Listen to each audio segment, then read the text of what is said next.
Démarrons l'actualité internationale en Guinée. 13 ans après le massacre du 28 septembre en Guinée, le procès s'ouvre enfin. Le 28 septembre 2009, des milliers de personnes s'étaient rassemblées au stade de Conakry pour exprimer leur refus d'une candidature à la présidentielle de Moussa Dadis Camara, alors chef de la junte. La manifestation avait été violemment réprimée par les forces de sécurité. Le procès, très attendu, s'ouvre ce mercredi 28 septembre. Selon une enquête de l'ONU, au moins 156 personnes ont été tuées ce jour-là, 109 femmes violées, de nombreuses personnes battues et des dizaines de manifestants sont toujours portés disparus. Après 8 années d'instruction, le procès contre les auteurs présumés de ces violences a été repoussé à plusieurs reprises. Au Niger, la Direction générale des douanes du Niger annonce la suspension de la délivrance des autorisations de transit de produits pétroliers accordées aux usagers sur le Mali. Les produits destinés à la mission des Nations Unies pour la stabilisation du Mali sont toutefois exemptés de cette suspension. En outre, le texte annonce la suspension des autorisations déjà délivrées pour la fourniture des produits pétroliers au Mali et qui ne sont pas destinés à la mission onusienne. Cette décision a été prise 3 jours avant les attaques du Premier ministre malien par intérim, le colonel Abdoulaye Maïga, à l'encontre du président nigérien Mohamed Bazoum. Le roi du Maroc, invité par l'Algérie au sommet de la Ligue arabe à Alger. L'Algérie compte-t-elle enterrer la hache de guerre avec le Maroc?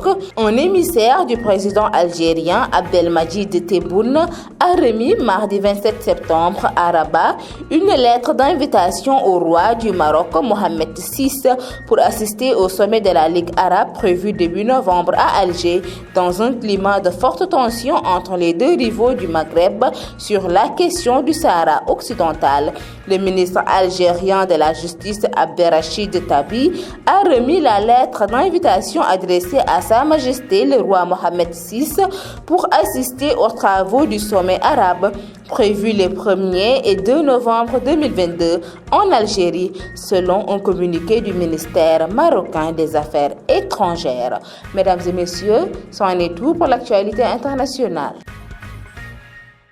ñu tombali xibaar bitim réew yi ci réew mi Guinée 13 ans ginnaaw massacre bi amoon ci 28 septembre foofee ci Guinée ab procès daal dinañ ko ibbi le 28 septembre 2009 nag ay junney doomu aadama daal dinañ dajaloo foofee ci stade bu Conakry ngir daal di wane seen ñàkk ànd ci candidat bi di Moussa Dadis Camara ci élection présidentielle ya waroon am. Manifestation boobee nag force de l'ordre yi ñoo ko daal di woon tas.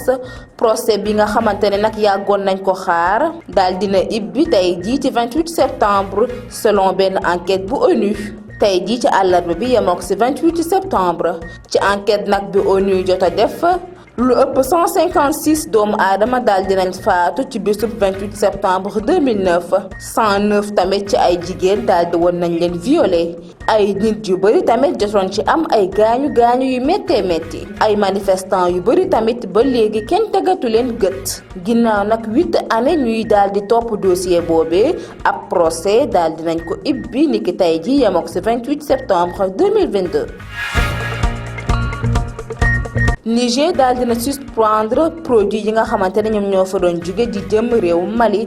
Direction générale douane bu Niger daal dina xamle ne dina dakkal bépp délivrance autorisation de transit de produits pétroliers bu waroon jëm ca réew Mali. ay produits yoo xamante ne waa ONU lañ ko daal di woon jagleel réew Mali ngir stabilisation wu réew Mali. Décision boobee nag dañ koo jël ñetti fan laata attaque premier ministre malien par intérim di le colonel Abdoulaye Maïga def jëmale ko ci président nigérien boobee di Mohamed Bazoum. ñu jeexale xibaaru bitim réew yi ak roi Maroc bi nga xamante ne réewum Algérie daf ko daal di invité ci sommet bi nga xamante ne moom mooy la ligne arabe à l'Alger. laaj bi ñuy samp nag mooy ndax réewum Algérie dafa daal di dakkal guerre bi nga xamante ne moo waroon dox ci digganteem ak réew Maroc.